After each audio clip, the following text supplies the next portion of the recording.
तो कन्या का नाम कलावती रखा गया।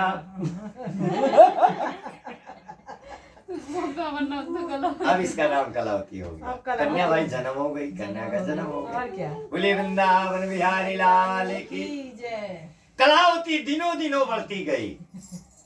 जैसे शुक्ल पक्ष का चंद्रमा बढ़ता गया वैसा कलावती भी बढ़ती गई। कलावती साधु बोला, साधु से उसकी स्त्री ने बोला कि आपने जो संकल्प लिया था कि भगवान जी का व्रत पूजन कथा करेंगे, अब आप उसे जरूर करिए।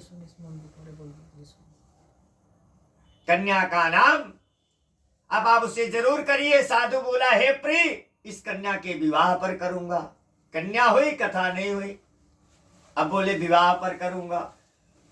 पहले बोले थे कि जब कन्या होगी, संतान हो गए तब करेंगे, और जब संतान तो भाई लड़की लड़के तो होगा। तो हम तो भविष्य जानते नहीं अपना, ठाकुर जी जानते हैं कि हमारे लिए सही क्या है। देने वाले तो वो हैं। हम तो तुरंत आज के लिए सोचते हैं ना कि हमें अभी क्या चाहिए। सही बात। लेकिन कन्या पुत्र एक कुल तारता है तो कन्या 7 कुल को तारती है। इससे बड़ा कोई दान नहीं है। बोली वृंदावन बिहारी लाल की जय। साधु बोला कि इसके विवाह पर अब करूंगा। ऐसा वचन सुन करके माता लीलावती शांत हो गई। कुछ दिनों बाद कन्या बड़ी हो गई।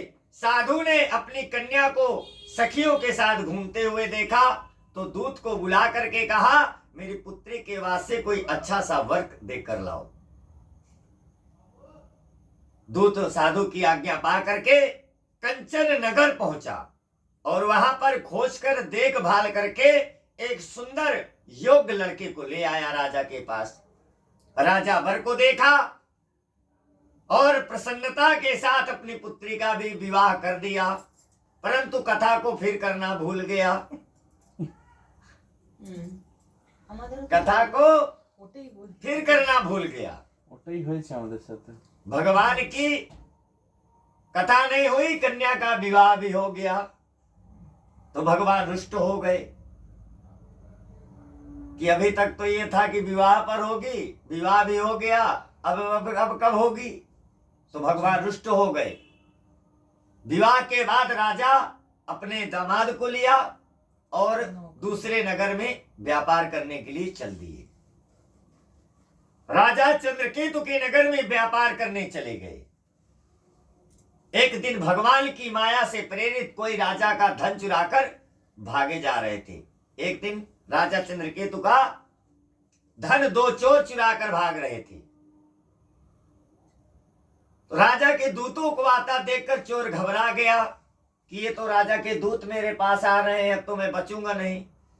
तो जो चोर धन चुराया था उन दोनों के पास रख दिया, दामाद और ससुर के पास, और चोर वहां से भाग गया।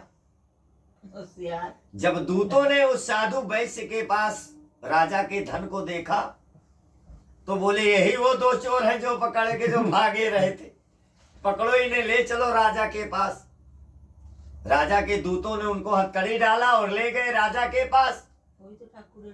और बोलने लगे कि प्रभु यही वो चोर हैं जो भाग रहे थे, आप इनको कठिन से कठिन आज्ञा दीजिए। राजा की आज्ञा से उनको कारावास में डाल दिया गया। बताओ, राजा की आज्ञा से उनको कठिन कारावास में डाल दिया गया। और इधर उसकी पत्नी और पुत्री भी घर पर दुखी हो गई। घर पे जो धन रखा था उसे चोर चुरा ले गए। शारीरिक पीड़ा, मानसिक पीड़ा, भूख प्यास से की पीड़ा, माता लीलावती और पुत्री कलावती परेशान हो गई। फिर एक दिन कलावती गई, एक ब्राह्मण के घर पहुंच गई तो वहां पे भगवान का पूजन होते देखा। बोली वृंदावन बिहारी लाल की जय। कन्या ने